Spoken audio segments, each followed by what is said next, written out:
ඊට අවුරුදු 1,25,000කට කලින් ඒ වගේම කාගෙන්ද මේක ජනාවාස වෙලා තියෙන හෝමෝ සාපියන් කියන මානවයාගේ ඊට පස්සේ ඔන්න යුගයන් තුන තියෙනවා. තේරෙනවද? ඊට පස්සේ ඔන්න ඔයාලට අදාළව යුගයන් තුන තියෙනවා පුතේ.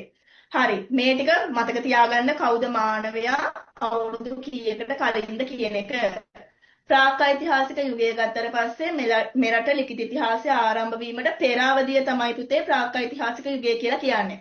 මෙරට ලිඛිත ඉතිහාසය ආරම්භ වීමට පෙර අවධිය. channel එකේ පාඩම් දෙකක් මේ වෙදි දාලා ඉවරයි. මේ ටික දාලා තියෙන්නේ මේ ටික දාලා තියෙන්නේ. ඔයාලා බලන්න නැති කියලා මම හිතනවා. ඊට පස්සේ ප්‍රාග්ඓතිහාසික යුගය ගල් යුගය කියලා හඳුන්වනවා. ප්‍රාග්ඓතිහාසික යුගයට අදාළව අපි ස්ථාන ගොඩක් ගැන කතා කරනවනේ නේද? පහතරට තෙත් කලාපේ, පහතරට වියලි කලාපේ, මේ විදිහට අපි ගොඩක් කලාප ගැන කතා කරනවා. නමුත් පුතේ අපි ප්‍රධාන වශයෙන්ම සාක්ෂි හමුවන ස්ථාන දෙකක් ගැන කතා කරනවා. තේරෙනවද? ප්‍රධාන වශයෙන්ම සාක්ෂි හමුවන ස්ථාන දෙකයි. මේ දෙක හොඳට මතක තියාගන්න.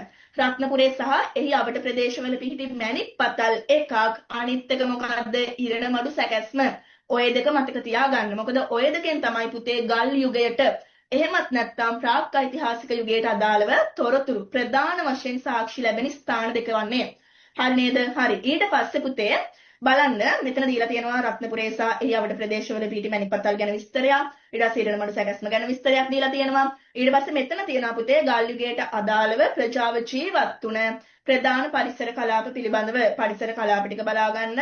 පරිසර කලාප තීරණය වෙන්න ප්‍රධාන වශයෙන්ම බලපාලා තියෙන්නේ වාර්ෂික වර්ෂාපතන අගයන් වල වෙනස්කම්. ඊට පස්සේ තියෙනවා ඔන්න ප්‍රාග්ඓතිහාසික යුගයට අදාළව කාල නිර්ණයන් ටික. ඔය කාල නිර්ණය නම් එහෙම අහන්නේ නැහැ. තේරෙනවද? නමුත් මතක තියාගන්න මේවා ඒ කියන්නේ පාහියෙන් අයිති වෙන ස්ථාන ටික මතක තියාගන්න. හරි.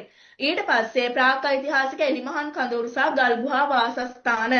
මෙතන තියෙනවා පුතේ වෙරළාශ්‍රිත එලිමහන් කඳවුරු වලට උදාහරණ, පහතරට තෙත් කලාපීයලෙන් වලට උදාහරණ, ඒ වගේම පහතරට වියලි කලාපීය, ඊට පස්සේ පහතරට වියලි කලාපීය එලිමහන් කඳවුරු, කඳුකර එලිමහන් දඩයම් ස්ථාන. ඒ හැම එකටම ඔන්න උදාහරණත් එක්ක දීලා තියෙනවා. අවශ්‍ය දරුවෝ ස්ක්‍රීන්ෂොට් ගන්න කමක් නැහැ. තේරෙනවද? ස්ක්‍රීන්ෂොට් එකක් ගහගන්න එක කිසිම ගැටලුවක් වෙන්නේ නැහැ පුතේ. හරි. හරි. විප්ලව පාඩම අහනවා. විප්ලව 3ට අදාළව නෝට් එක මම දෙනවා පුතේ. තේරෙනවද? ඒක දැන් ක්ලාස් එකේදී මම දෙන්නේ නැහැ. විස්තරයක් තියෙනවනේ. ඔයාලට channel එකට ඔක්කොම ටික දානවා. විප්ලව ටික මම කරද්දී මම ඔක්කොම නෝට් කරලා තියෙන්නේ. මම ඒ ටික දෙන්නම් පුතේ. විප්ලව කරද්දී මොන ටිකද බලා ගන්න ඕනේ කියන එක දෙන්නම් ඔයාලට. හරි. ඒවා ගැටලුවක් කරගන්න එපා.